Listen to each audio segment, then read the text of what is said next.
So I just finished marathoning My Home Hero, and I was not prepared for this level of non-stop tension. It was wild. It made me feel like the very first time I watched Death Note, specifically for the episodes that Light Yagami dealt with the FBI. It is that suspenseful, but for the entire anime, and I loved it. It really felt like I only watched 2 movies back to back, as time was like nothing. So the basic premise of the anime is that there's this family. There's a father, mother, and daughter, and in the first episode, the father realizes that his daughter is being abused by her supposed boyfriend. And of course, wanting to be a supportive and protective father, he tries to intervene, realizing that things are far more complicated than they appear because the guy is actually a part of the Yakuza, or something like the Yakuza. And not only is this an issue of an abusive relationship, but it's actually much more, because it's actually a targeted Yakuza attack on her.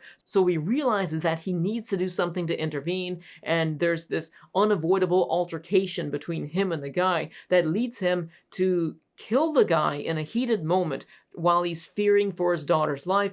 And there he is, he's stuck with his body, and he is just panicking. He doesn't really know what to do because he needs to hide it in order to evade the police. He needs to evade the Yakuza, and he also needs to keep it a secret from his daughter as well. So all he has in his defense is an expansive knowledge of mystery novels where people there have tried to get away with murder and everything, you know, all the crime mystery books and stuff.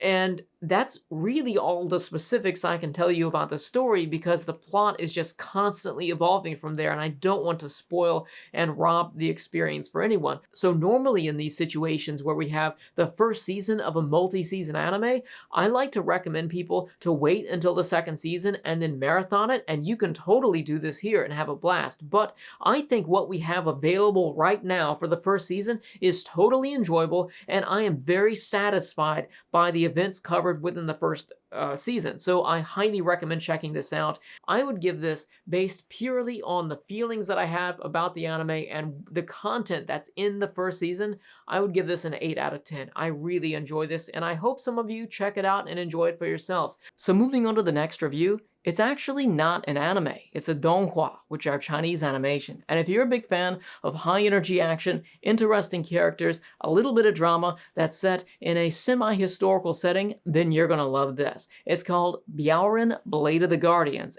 Everything is just so remarkable. The characters, I love the character designs, I love the background art. There is actually a feeling of atmosphere here that makes me feel like it's a really high budget kung fu movie, but it's actually an animated series. You've got this, the action scenes, they're pretty much always on the edge of your seat, really fast paced. I think they live up to some of the best that I would expect from anime sword fights, because they're just really fun. The only negative complaint that I have about the visual here are that sometimes they strategically use CG models. I don't know exactly why they do this. Maybe it's they have to, or maybe it's a budgeting thing, but they actually use CG models during some of the dialogue scenes and other scenes where there's not a whole lot moving. If you have to do something like that, I would rather it be strategic in dialogue scenes rather than the action, because that's really the thing that's going to draw your attention the most, honestly. So I'd rather that look the best, and it does, so I can't complain that much.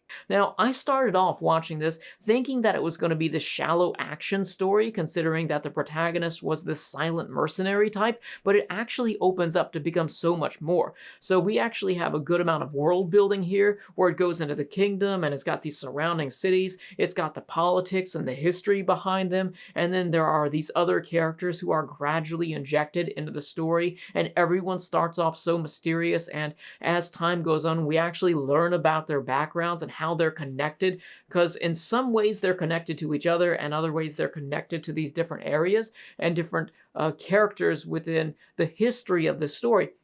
And it's really an interesting experience watching it all unfold like this. So this is actually adapted from a Chinese graphic novel, so it's not the complete story, but what we have within these 15 episodes I feel is very satisfying, and it ends on a very good stopping point. So I think it's worth checking out now, and even if there is never another season, I still think the experience that I had with this first season here was good and enjoyable, so I recommend checking it out. I give Biao Ren, Blade of the Guardian a 7 out of 10.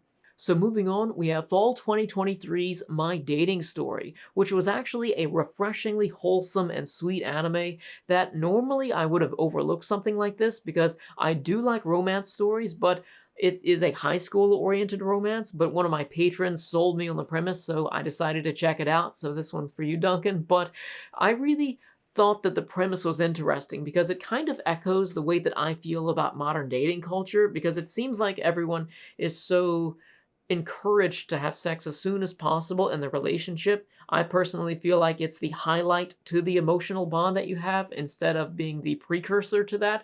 And that is actually echoed within the very first episode of the anime because they actually start dating in the first episode, but because the girl, I don't know exactly the whole concept behind this, but she is part of the Japanese subculture or the scene of gals, which are girls that really like to get dressed up and really look as cute as possible all the time. And it's like a fun thing that they like to do. I get it. But because they do this, guys get the wrong impression and they have this negative reputation of being very easy. So the girl has a background of having a lot of guys use her for sex. So because they're high schoolers, she is at this very impressionable age where she doesn't quite understand what love is, but at the same time, people think they can use her for sex and they have been doing it. So she had this idea that sex is just something that happens right when you start dating someone, and she offers the protagonist sex within the first episode when they start dating, and he wants to slow things down and wait until they're ready.